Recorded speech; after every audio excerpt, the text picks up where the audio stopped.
This podcast is brought to you by Carvana. Carvana makes car selling fast and easy from start to finish. Enter your license plate or VIN and get a real offer in seconds, down to the penny. If you accept, Carvana will come pick up your car from your driveway. Or you can drop it off at one of our car vending machines. Either way, you get paid instantly. It's fast, transparent, and 100% online. Car selling that saves your time. That's Carvana. Carvana. Pickup fees may apply. This podcast is sponsored by AAA, the American Automobile Association.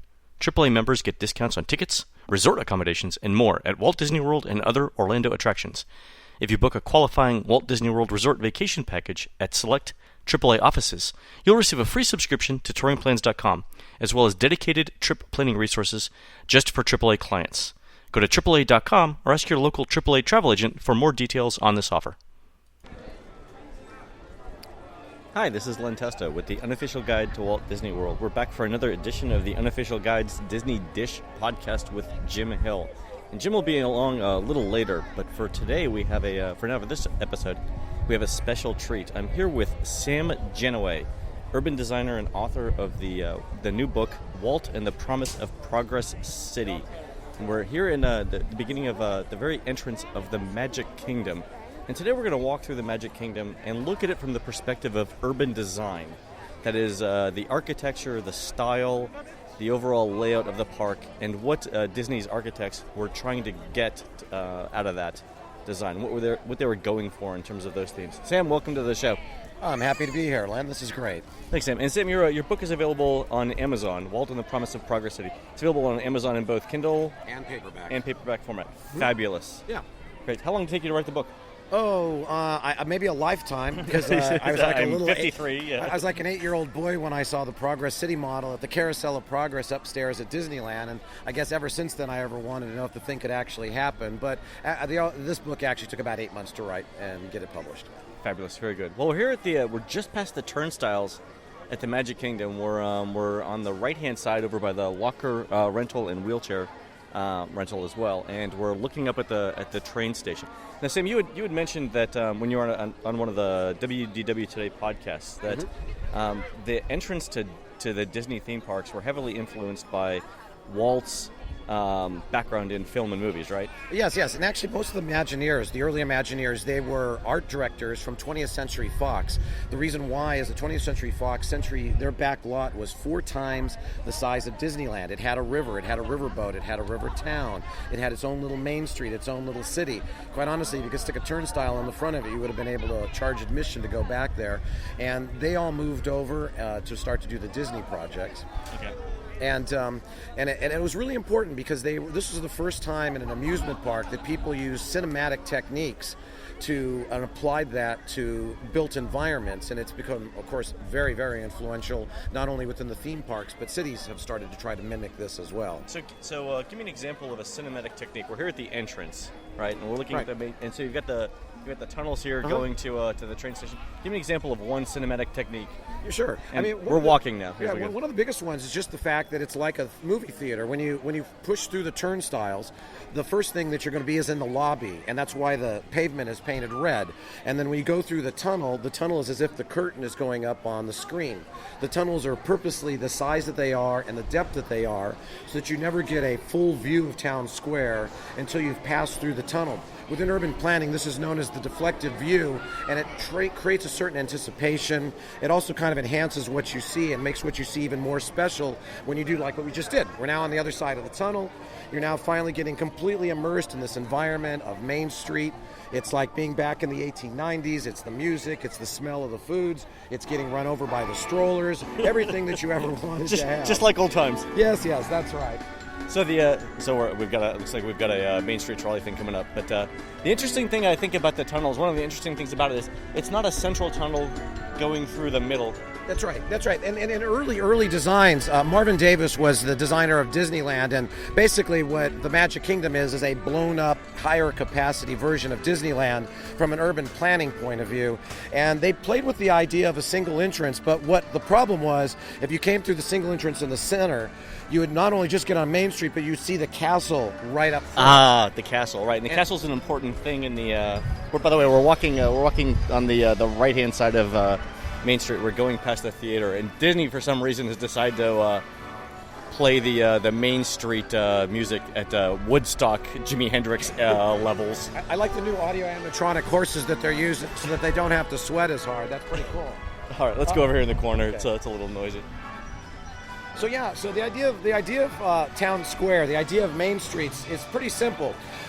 This is the first time in history in an amusement park, World's Fair, or theme park that you had a single entrance, and Walt did that for many purposes. First, it gave them the ability to know how many people were inside or outside of his park.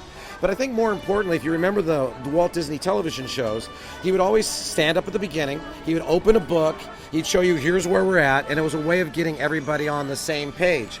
Same thing here, you come through the gate, the entire family shares a common experience until you get to the hub, which we'll get to in a little bit, before you go off onto your own adventures. It's kind of a way of sort of decompressing and getting you into the spirit of being in the Magic Kingdom as opposed to being on the way to the Magic Kingdom.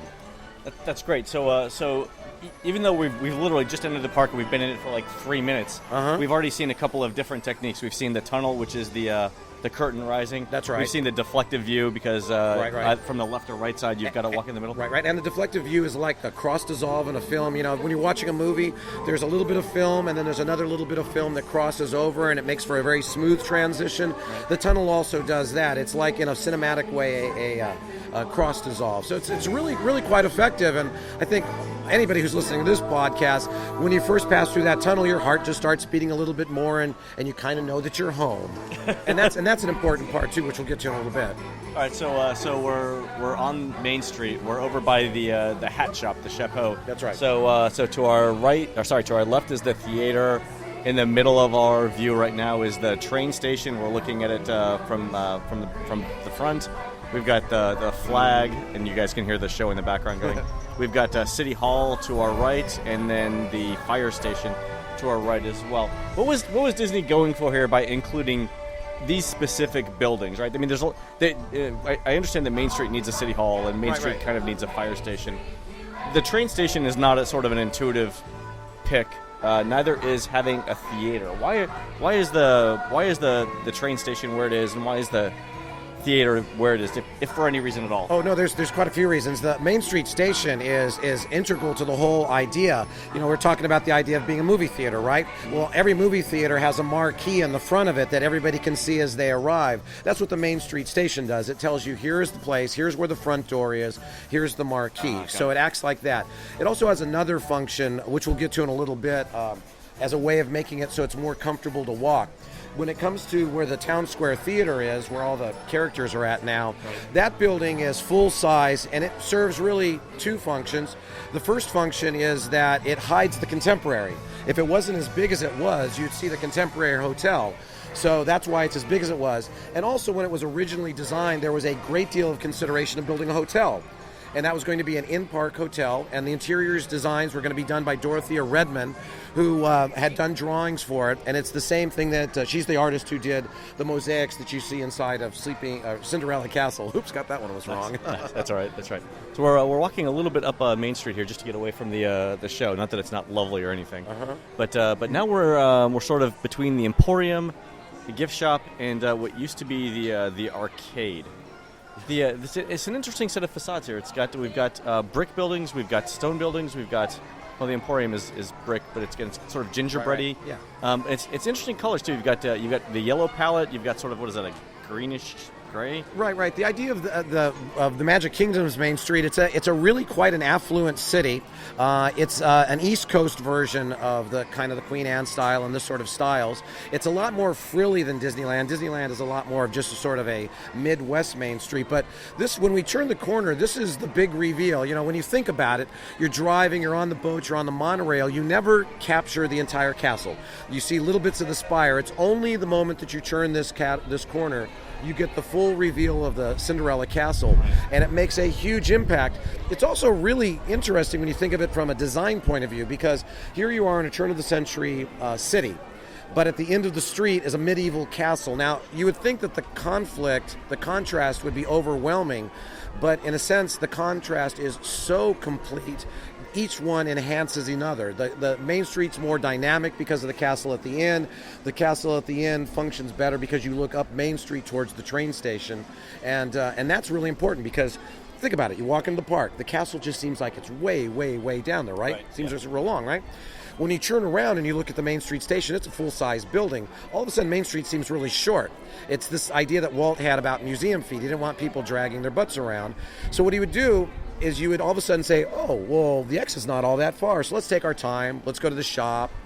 Let's do that kind of thing. And it's very effective, and it's a wonderful another little eye trick.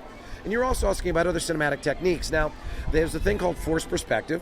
And a lot of people have heard this before.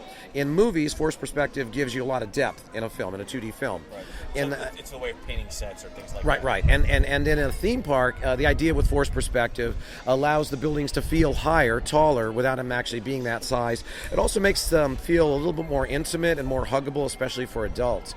And in this particular case, the reason that the Main Street on Magic Kingdom is much bigger is people actually have offices upstairs. And there are people who are working up there all day long. So that's why it's a lot larger.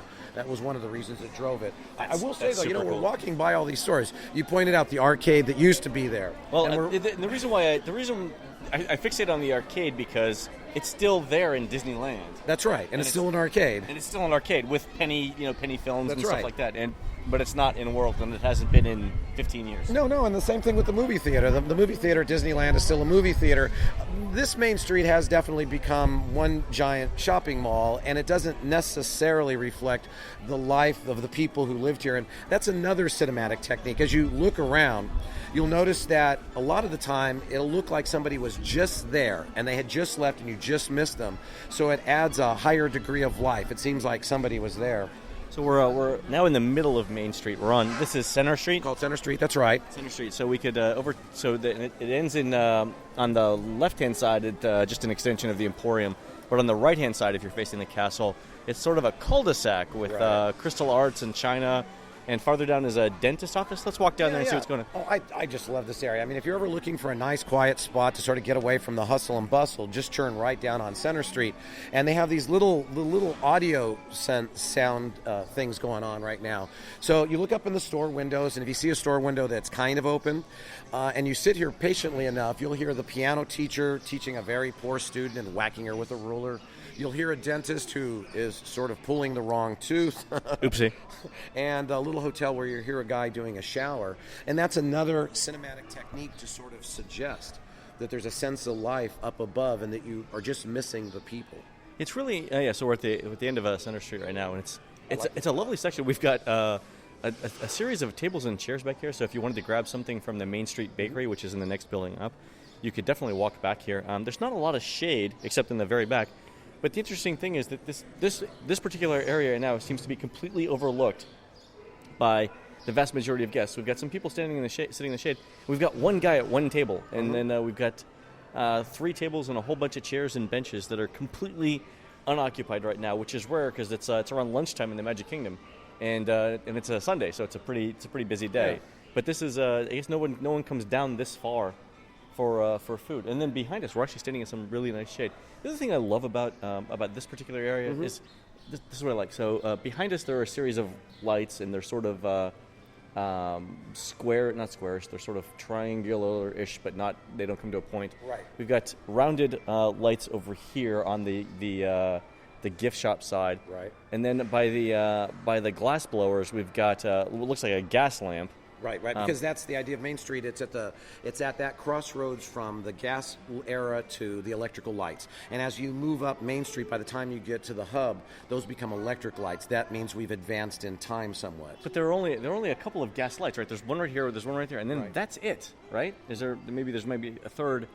But all up and down Main Street, up until the point this where particular style of gaslight? Yeah, because it's one of those time travel things. The way I always kind of look at the Disney theme parks, or at least the castle parks, is there a couple of things. They are a cinematic way. It's like walking through a movie that we've been talking about. Right. It's the world's largest model train set, because that's after all why Walt wanted to build a park, because he tried to buy animator Ward Kimball's train, and Ward wouldn't sell him. So he said, "Okay, I'll build my a own park." I'll build my own theme park. I'll show you. So it's just a big model train set, and the Magic Kingdom especially, not so much at Disneyland, but the Magic Kingdom, a lot of the time it's like a time travel. And as you move through space, you're not just moving through space, but you're also moving through time. Okay.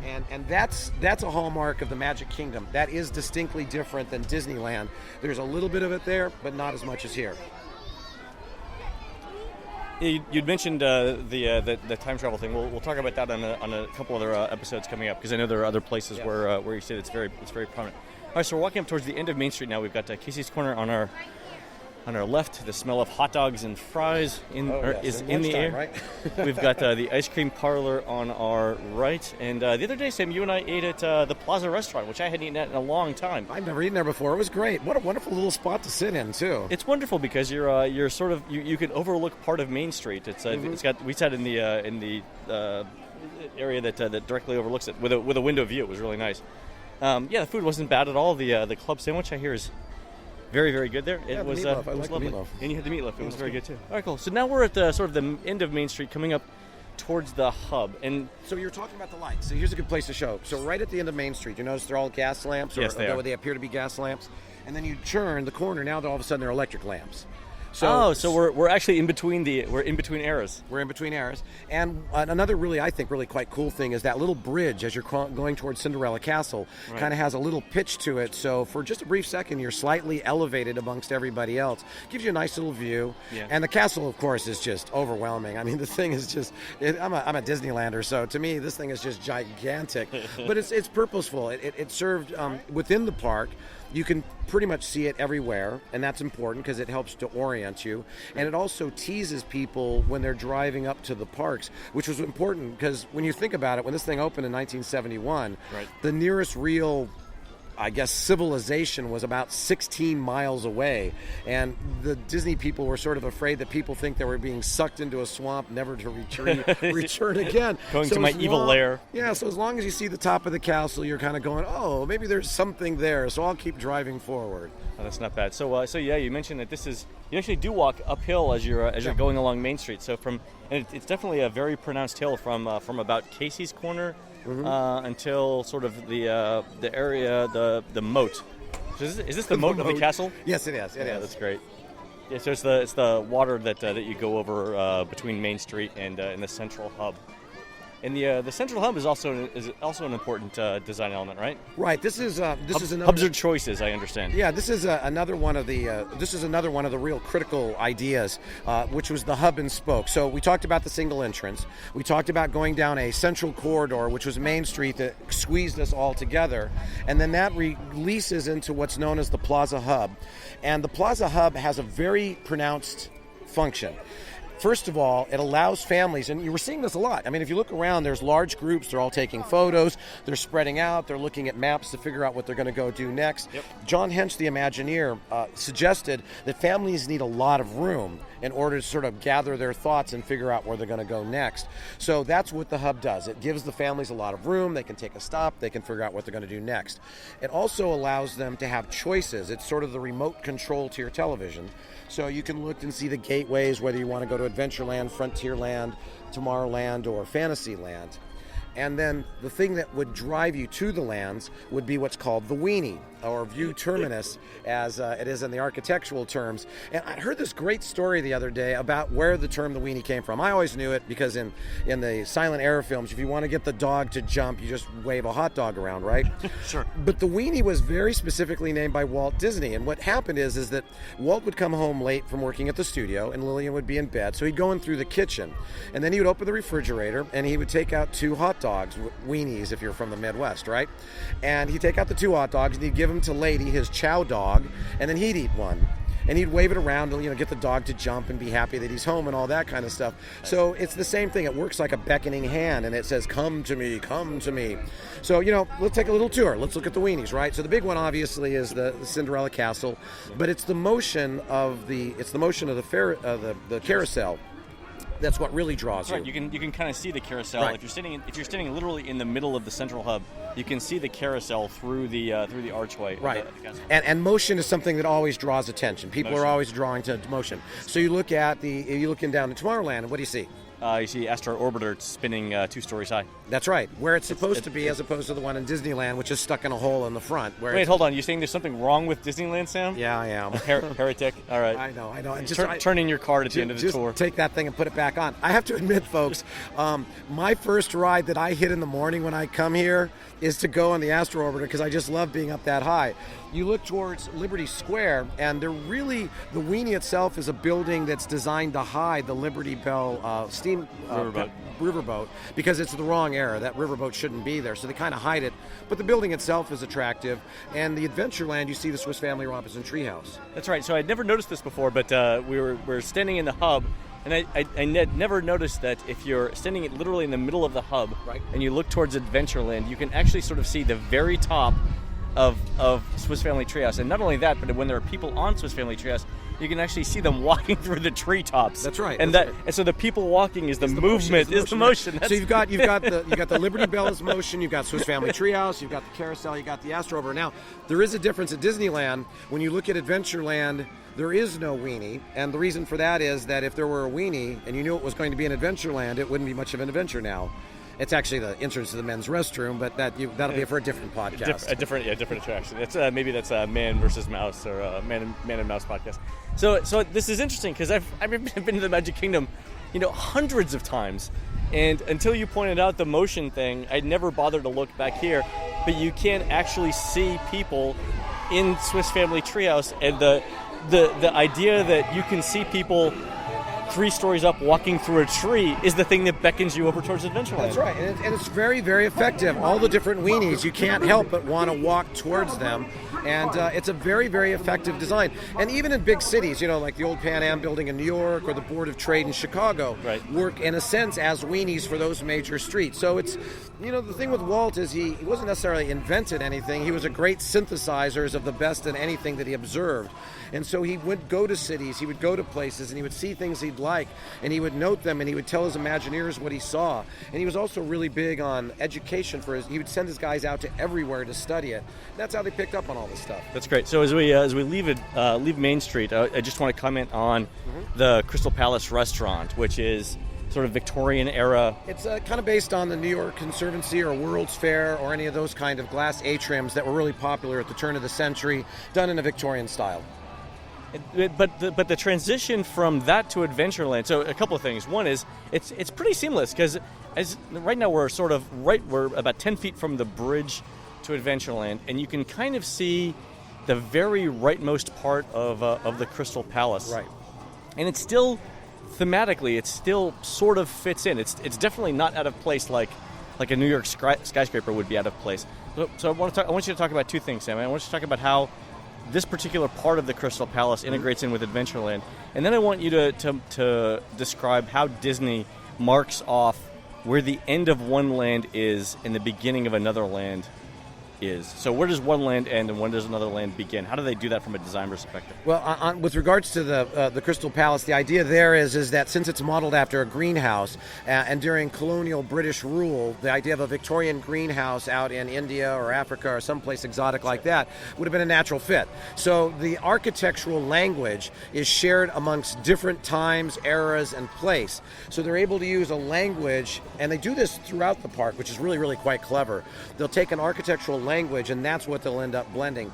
The transitions themselves are trying to be subtle, just like that cross dissolve of going through the tunnel. Right. But in some cases, that's not really subtle. Like right here, you can see exactly where Adventureland is, and you can see exactly where Main Street is. So see the steel railing, the metal railing? Yeah, so and it goes right to the wood. So Sam is describing here if you guys are familiar, if you guys remember it, at the end of Main Street, there's a waist-high green metal fence that runs along the edge of Main Street, and it's sort of an olive green. It's nothing but horizontal bars and vertical bars making up the fence. So there's very little decoration on it. There's not a lot of metal work on it, and it runs right up against 2 different things in Adventureland. It runs up against a rock wall, and it runs up against sort of like small versions of telephone poles, which are the Adventureland fences. Right. And then I for this particular one, I kind of claim, because when you're in doubt